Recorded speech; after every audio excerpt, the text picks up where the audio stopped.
One, two, three. Boy, excuse me there.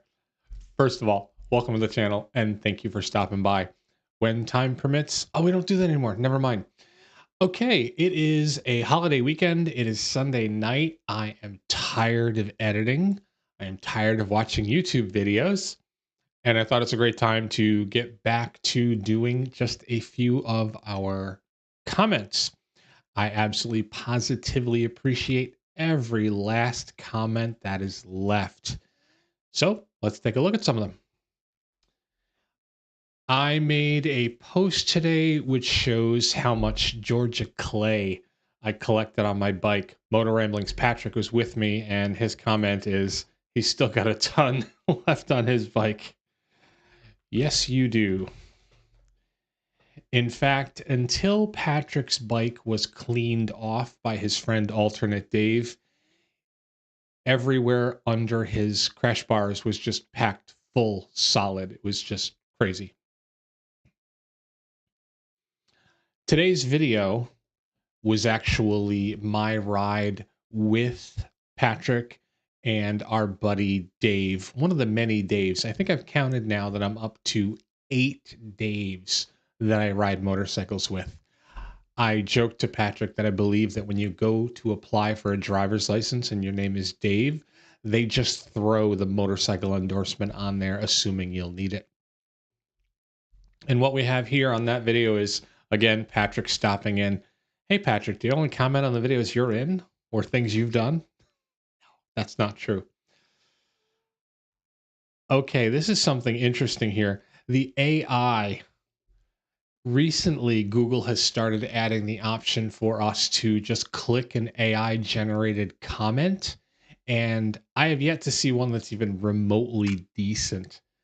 And the one it wants me to give Patrick is, I think the last title was perfect, but it did put that I have a dash and then do Frank. So Patrick, you are the first person to receive an AI response. You'll probably be the only person to ever receive an AI response from me. These next few are comments on the video today. Patrick, the Moto Ramblings guy, not even an AI response. You bot. All right. So, Patrick, I appreciate you. We have ADV Brewery. He grew up in that area. Look, lovely overlooks and good riding for sure. You know, this one's not half bad. I love the area. I think it's a perfect ride for a weekend. Now, that's not half bad. That is actually a relatively decent response. And ADV Brewery and this video is referring to Max Patch area in North Carolina. And it really is a beautiful, beautiful place to ride. All right. Hey, Swabby G, who was also on that video, got a chance to look at it. I can't believe the host just ran off and left us like that. I mean, tell people about the nice waterfall roadside and then just vanish. Those mass hats are just rude, antisocial people, I swear. Swabby, you couldn't be more right. If you get a chance to watch that video, you'll see we're all riding together and then Patrick's gone. And that would be because he just rides like a hooligan off in the woods and leaves the two people that don't know the area very well by themselves. Thanks a lot, Patrick. Another one from Swabby G. Hey, look at this. Rod Chris Bizdak Motovlog. Rod Chris, I did not know you had a YouTube channel. You always use your Rod Chris account to comment. Now I have to go look for your channel. I'm looking forward to that. Rod Chris says, absolutely awesome place to ride out there, bro. Always ride safe. Okay, here we have 2 more AI options. It really is a great ride. Thank you for stopping by and commenting. Okay, so now the AI does look like it's paying attention because I try to end everything with thank you for stopping by and commenting. So it had my dash Frank that I put at the end, and now it has the copy that I use at the end. These are better than it's ever been before. I'm just going to say thanks as always. Rod Chris is great, long time supporter. I appreciate you. Now, I had an opportunity to stop into the local KTM dealer and look at my 790 Adventure, which is now literally torn down. The subframe is off, the gas tank is off, all the plastics are off. It is literally the engine and the frame and the wheels. And while I was there, I took a look at the two new 390 Adventures. Sorry, at the new 390 Adventure R that was in the shop and the new 390 Enduro.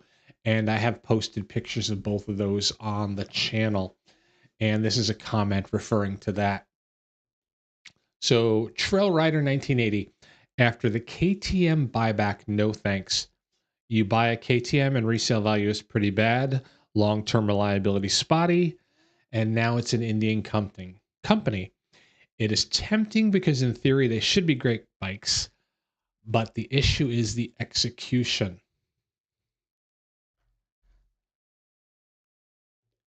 Now, this one I want to comment on because we get this a lot on the channel, and that is KTM's suck. And I'm not going to argue with that. My argument is that the 390 line is a KTM badge. The bike is made by the fine folks in India at Bajaj. And as an owner of an Austrian made KTM, it was $15,000 brand new.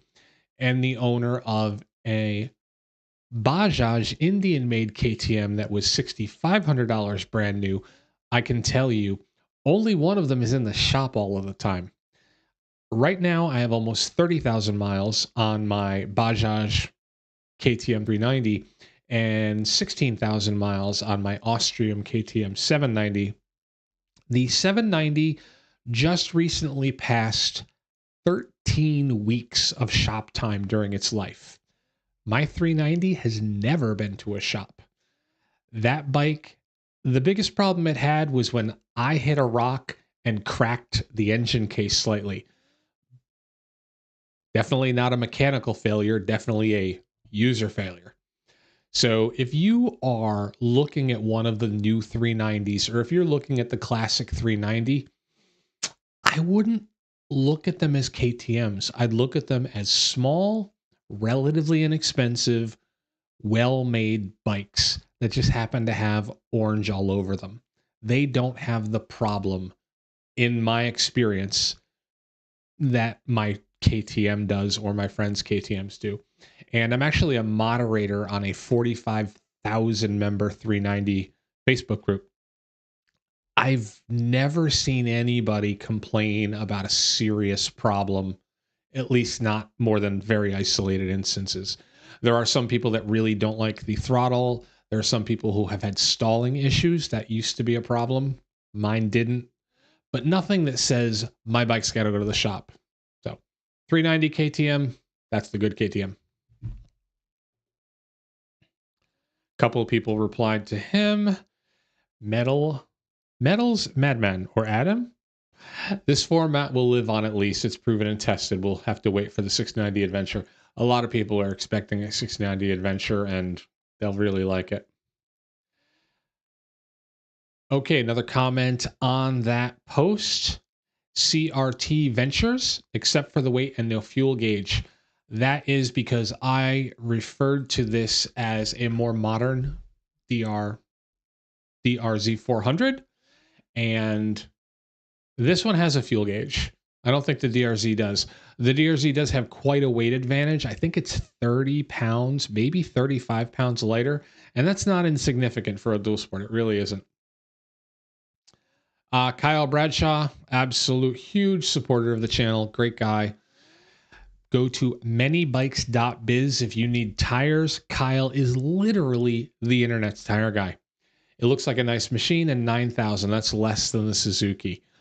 Yeah, if you're looking at the Enduro, it is $54.99 plus $1,300 or so in fees right now. There's been an extra $550 in fees due to tariffs. And the Suzuki is 9,000 even. So you're going to save several $1,000 by getting the KTM. No, it's not going to have the build quality of a Suzuki, but it's going to have darn good build quality.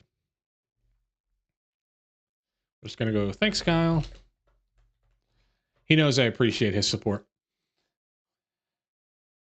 Comment from my nephew, took a look at my video. I appreciate that, buddy.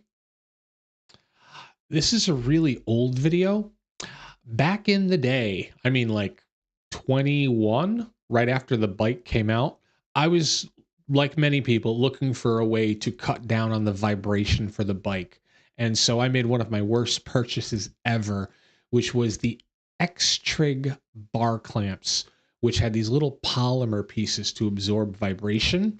And technically they do absorb some of the vibration, but they were a $200 product, and the amount that they absorbed was incredibly slight. I mean, it was close enough that it could have been a placebo effect. It's one of the few things that I've done to a motorcycle that I truly feel like I should have just burned the money. It would have at least saved me time.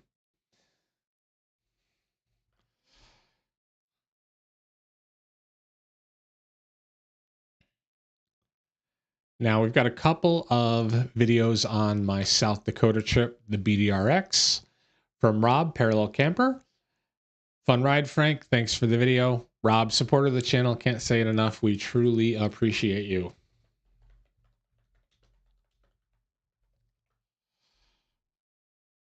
And for the same video, we have Moto Off-Road Adventures, who I found out recently has a ProMaster camper van, just like I do.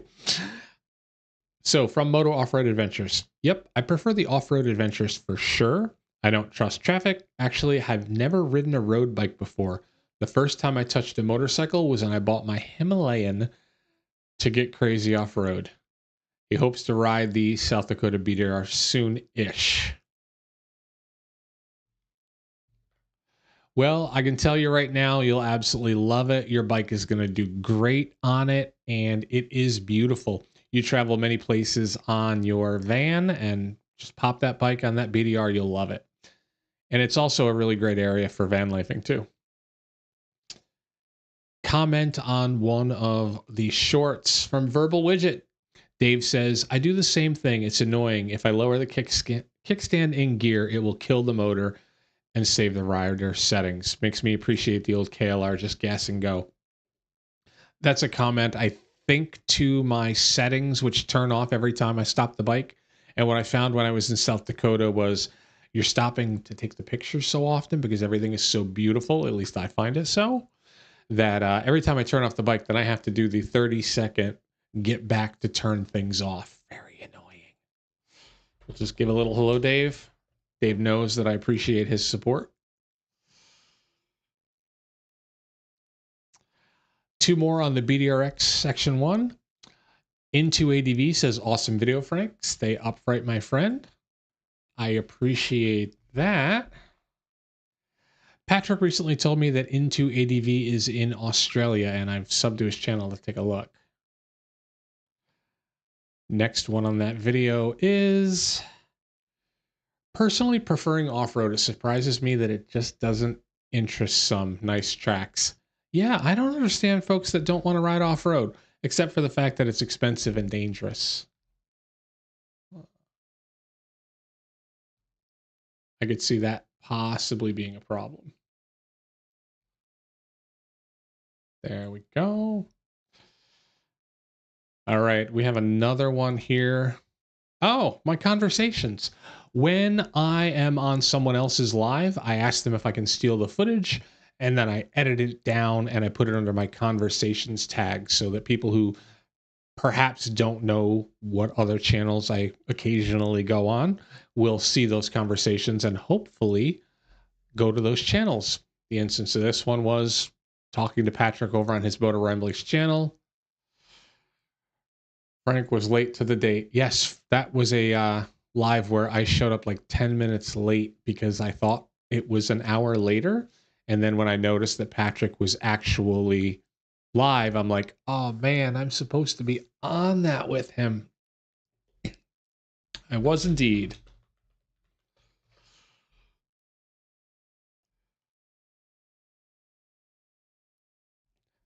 Now, this is a comment on my Carpuride W603 review.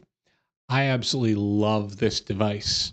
Now, full disclosure, they sent it to me and they did ask that I would please make a video. And I said, be happy to make a video because I had already tried out their 503 and liked it. As a rule, if people want to send me something, they'll usually ask, would you make a video for it? And my response is always, I would be happy to make a video for it if I like the product. I'm not a negative person. I really don't want to get on the internet and say bad things about products. Now, fortunately, most products have been sent to me have been great. There's only been 2 instances where I sent back an email going, I don't think it's a good idea to release the video. One company said, fine. The other company said, you're obligated. You said you would. And instead of digging through all of the emails, I just made a video as politely as possible. I didn't really have anything nice to say about it, but they insisted on the video. They got a video. It was as politely saying, I don't know why you would buy this. So I can't imagine why they wanted that video. So on that Carpuride W603, DDCO1ZN says, I'll buy one when they make it easy to mount and dismount the main unit screen. As a commuter, I can't leave this thing on the bike while I'm parked up in the city. Thieves will be stealing it, assuming it's a smartphone. I totally get that. The W503 can be easily removed. Now, if you have the 503 or the 703, they will charge via USB, meaning you just mount it to your bar with a quick release and you go ahead and plug it into USB. The 603, however, does need to be hardwired, meaning it's not one you can just easily take off and go. You could undo all of the power cords, but I think at that point it'd be pretty darn annoying. Now, Rodney Butler, 7939, another great video in reference to the BDRX. Thank you, Rodney. I appreciate you watching it. I love my Nelson rig luggage, but I also didn't want my 790 to be any heavier than it is. So when I got that bike, I went ahead and ordered Rhino Walk rackless luggage, not knowing anything about the company other than it was 100% waterproof, had a 1-year warranty. And I'm like, for the price that I'm going to pay for it, I'll go ahead and get it. That video is right now my best video out there as far as people watching it. So every time there is a sale on the Rhino Walk, because it's worked so well for me, I go ahead and put it out there. And my ADV 360 saw my post and liked it. Oh, there's actually people here. I guess I should probably be. Bodo Francisco asks, did you change the shocks on your 390 Adventure? Francisco asks, did you change the shocks on your 390 Adventure or just the springs? Moto, I changed the springs in the front. I went with the Hyper Pro and they work really well. I have 0 complaints. On the rear, I went with a full Hyper Pro shock instead of a spring. And while it is expensive, I think it's almost $1,000 now. I didn't want to go with just a spring after people who weigh their bike down a lot ended up with leaky shocks. So people that were moto camping with a lot of weight were finding that the shock itself didn't handle the rebound well with all that weight on it. So I did replace the entire shock and have been nothing but happy with it. Oh, Dan and M Bricks. Hey, nephew, how are you? My nephew at Dan and M Bricks and his wife did a 5.5-hour live stream yesterday. I have about 30 minutes before my throat feels like I've been talking for a while. That's why these usually end up being between 40 and 45 minutes, because at that point I'm like, all right, you've been listening to me enough and I really don't want to talk anymore. I don't know how the two of them can do a 5.5-hour live stream. That's Tracy. Tracy is an awesome supporter of the channel. Says, good evening, Frank. Tracy, thank you very much for stopping by. I appreciate it. Oh, and we have Jason from Moto Photo Adventures, world famous podcaster, video editor, video producer, television producer. I think he's something of a photographer, though. I think more of Chris Smith as a photographer. And soon Jason is going to be a world traveler. If you have not seen adventurers talk about their trip to Africa happening in a few short months, that's going to be amazing. We all get on the internet and we post pictures of where we're going and we post videos of where we're riding. Not that many people are riding Africa. And they're not only riding Africa, they're riding Africa on old little CC motorcycles, and they're doing it for a charity. So I'm hoping that people watch those videos to see there's a lot you can give back, and there's some pretty amazing places in the world. I think Jason and Chris from Moto Photo Adventures are going to show us something that we do not normally see. All right. Moto Off-Road Adventures. All right. This video I thought it would do better. It's one of my favorite thumbnails. It is a thumbnail of a 59-year-old man and a 55-year-old man trying to, and eventually succeeding, picking up a V-Strom 650 fully loaded down on a hill. It was a really fun day, and Patrick was saying, despite having some struggling experiences, it's an adventure, Frank. And it just struck me as an awesome attitude. Having two guys fighting with a giant bike on a sunny, breezy day. It was great. It was absolutely great. Best case scenario. We also have Scott Uld. Attitude really is everything. And what Scott means by that is Patrick and I had ridden together several times before this off-road ride, but never in a situation where Patrick dropped his bike. And I have noticed over the years that there are two types of riders. Now, I only ride with people with a good attitude because life is too short to ride with someone with a bad attitude. And amongst those people that have a good attitude when you're riding, what sits in the back of my head is this a good attitude through and through, or is this a good attitude until they experience some adversity?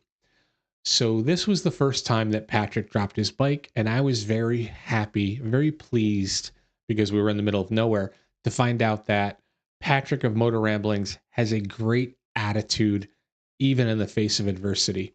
And in in one video coming up on his channel and one on mine, you're going to see Patrick experience significant adversity. I won't spoil it here, but he maintained his good attitude right through it. Okay, Tracy says, rode out to the Indy 500 yesterday for the bike day. Bunch of animals out there. Tracy, how far did you ride? That sounds like a lot of fun. I enjoy any time I can see a bunch of bikes. We have a Americade coming this next week here in New York, and they were kind enough to send me a pass. So I will be going up to Americade so that I can take a look at everyone's really cool bikes. It's not necessarily bikes that I ride, but being a man of a certain age, I love the Harleys. I love the Indians. I love seeing the big baggers. It was what everyone rode